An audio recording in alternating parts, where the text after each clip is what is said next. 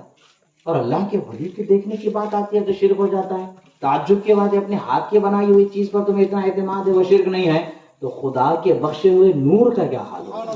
اللہ کے رسول فرماتے اتقوا فراست المؤمن فإنه ينظر بنور اللہ، مومن کی نظر فراست سے بچو کہ وہ اللہ کے نور سے دیکھتا ہے۔ خدا جس کی آنکھوں کو روشنی دے اس روشنی کا کیا حال ہوگا؟ خدا جس کی آنکھوں کو دیکھنے کی طاقت عطا فرمائے اس کے دیکھنے کا حال کیا ہوگا؟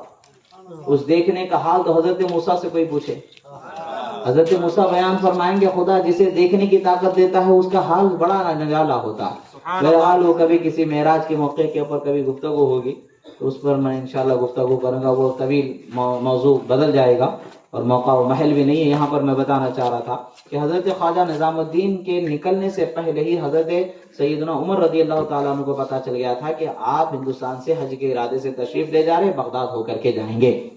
آپ کے آنے سے پہلے آپ کے لیے انتظام کیا جا رہا ہے، کیونکہ آپ قطب الوقت بھی تھے، جلیل القدر ولی کامل بھی تھے۔ مگر یاد رکھے کیا دبے جس پہ حمایت کا ہو پنجہ تیرا، کیا دبے جس پہ حمایت کا ہو پنجہ تیرا، شیر کو خطرے میں لاتا نہیں کتا تیرا۔ مریدی ہمتی بچتا وقنی وفن ما تشاء فالاسم علی، غوث اعظم فرماتے میرے مرید بے فکر ہو جا، کوئی فکر مت کر، کوئی ڈر، کوئی پریشانی، کوئی غم اپنے اندر پالی مت، تیرا دل جو چاہے وہ کر، میرے نام کو خدا نے بلند فرمایا۔ اب غوث اعظم کے مرید کا یہ حال ہے تو ان کے شہزادے کا کیا حال ہے؟ جب مرید کے لیے طاقت ہے، ہمت ہے، تو پھر ان کے شہزادوں کا کیا حال ہوگا؟ حضرت خواجہ نظام الدین تشریف لائے۔ حضرت خواجہ نظام الدین کو جیسے ہی پتہ چلا تو کہا کہ بے شک میں حاضری دوں گا۔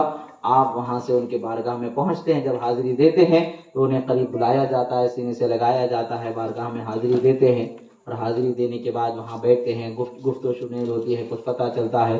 اب بعد میں پتہ چلتا ہے کہ شہزادے غوث اعظم کو خدا نے کچھ عجب نرالا سا منظر عطا فرمایا، کچھ عجب نرالا سا مقام عطا فرمایا ہے، علم و حکمت و عرفان کے کچھ الگ دریا ان کے سینے میں خدا نے بہایا ہے۔ حالانکہ حضرت خواجہ نظام الدین اولیاء نیابت غوث اعظم میں قطبیت کبریٰ کے اس مقام پر پہنچے ہیں جہاں اور ولی نہیں پہنچ پائے۔ سبحان اللہ۔ اس مقام پر عرص مبارک میں میری گفتگو ہو چکی ہے. نمی دانم چه منزل بود شب جائے کہ من بودم بہر سورخ سے بسم البود شب جائے کہ من بودم. اس جگہ پر اس پر میری گفتگو ہو چکی ہے. تو چونکہ قریب ہی چند دن پہلے ہی عرس میں اس پر گفتگو کر چکا ہوں، اس لیے مزید گفتگو نہیں کر رہا ہوں. حضرت خواجہ نظام الدین اولیاء کا چھوٹا موٹا مقام نہیں تھا. محبوبیت پر فائز عظیم الشان ولی کامل حضرت خواجہ نظام الدین، مگر غوث اعظم کے شہزادوں کی شان ہی کچھ الگ ہوتی ہے. سبحان اللہ. غوث اعظم کے فیضان کی برسات کا عالم ہی کچھ الگ ہوتا ہے. حضرت خواجہ نظام الدین جب ان کی بارگاہ میں حاضر ہوتے ہیں تو پتہ چلتا ہے کہ دریائے غوثیت اور دریائے قادریت سے ابھی سیرابی حاصل کی. اگرچہ میں اور دریاؤں کا بہت بڑا تیراک بن چکا ہوں، دریاؤں سے موتی نکالنے والا بڑا گہرا غواص بن چکا ہوں، مگر دریائے قادریت میں غوطہ زن ہونا میرے بس کی بات نہیں. سبحان اللہ. غوث اعظم کی شان و عظمت اور آپ پر ظاہر انوار و برکات اور علوم معرفت کے خزانوں کا شائدہ آشنا ہو جانا میرے بس کی بات نہیں، بجز اس کے کہ اسی دروازے سے ہو کر کے مجھے گزرنا ہوگا. سبحان اللہ. آپ عرض کرتے حضور مجھے بھی اجازت و خلافت عطا فرمائے. سبحان اللہ. حضرت عمر غوث اعظم رضی اللہ تعالیٰ عنہ کے شہزادوں میں سے پوتے پڑپوتوں میں سے جو تھے، ان سے انہوں نے خلافت و اجازت چاہی اور پوچھا کہ حضور مجھے خلافت عطا فرمائے. تو حضرت پوچھتے ہیں کون سے سلسلے سے خلافت عطا کرنا؟ سبحان اللہ. گویا بتا رہے ہیں کہ ابھی تنہا ایک ہی سلسلے کی شہنشاہیت نہیں بخشی ہے میرے جد کو، ہر سلسلے کے فیض کی دریا یہیں کے دروازے سے جاری ہے. چاہو تو تمہیں چشت کی دریا سے آج ایسا سرشار کر دوں کہ پھر تمہیں کوئی فنا و بقا کے منظر باقی نہ بچے، کوئی تشنگی باقی نہ بچے. چاہو تو پھر کسی اور دریا سے سیرابی دے دوں. وہ عرض کرتے حضور ایسر الطریق الی اللہ سے مجھے سیرابی عطا فرمائے. سب سے آسان ترین طریق جو اللہ تک پہنچانے والا ہے، وصول الی اللہ کے منزل پر مضبوط ثابت قدم رکھنے والا ہے، اس طریق سے عطا فرمائے. فرماتے ہیں کہ ایسر الطریق الی اللہ والطریقۃ القادریہ، فرماتے ہیں اللہ کے نزدیک سب سے قریب ترین پہنچانے والا راستہ وہ غوث اعظم کے طریقت و مریدی کا راستہ ہے جو اللہ نے عطا فرمایا.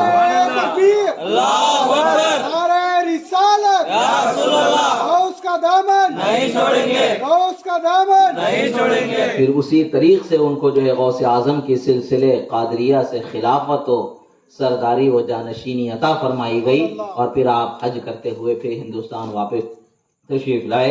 یعنی اولیاء جن کے مقام و مرتبے کو ہم اور آپ بخوبی جانتے ہیں. ہم چونکہ ہندوستان میں ہی رہتے، ہندوستان خواجہ کا ہے، تمام ہندوستان پر خواجہ ہی کی حکومت ہے. اور وہ خواجہ کے نائب حضرت خواجہ قطب الدین بختیار کاکی ہے، ان کے نائب حضرت خواجہ فرید الدین ہے، ان کے نائب حضرت خواجہ نظام الدین اولیاء ہے، اور ان کے نائب حضرت خواجہ نصیر الدین چراغ ہے، ان کے نائب حضرت خواجہ بندہ نواز گیسوترار شہنشاہ دکن. ان کے دامن میں اللہ تعالیٰ نے ہمیں پناہ عطا فرمائی. ہمیں پتہ ہے کہ ولایت کی حکمرانی کن کن بارگاہوں میں اللہ تعالیٰ نے معجزن فرمائی ہے، کن کن بارگاہوں سے وابستہ کر دیا گیا. بے شک یہ عظیم ہستیوں میں سے ایک عظیم ولی ہیں، ہندوستان کے چوٹی کے اولیاء میں سے ایک، چوٹی کے علماء میں سے ایک، مجددین وقت گزرے.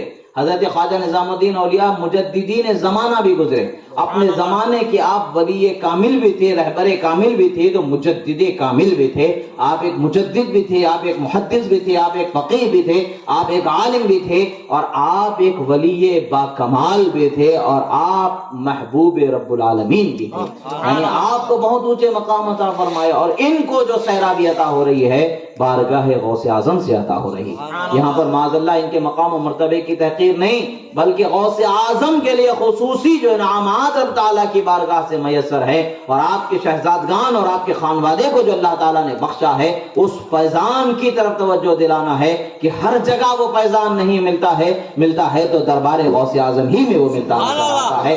آپ کی ذات پر وہ فیض جاری ہے، اور آپ کے شہزادگان کی ذات پر وہ فیض جاری ہے. اور جگہوں پر اگرچہ کمال کی بلندی پر پہنچے ہوئے ہیں، مگر بارگاہ غوث اعظم کی احتیاج ان کو بھی اللہ تعالیٰ نے باقی رکھا ہے.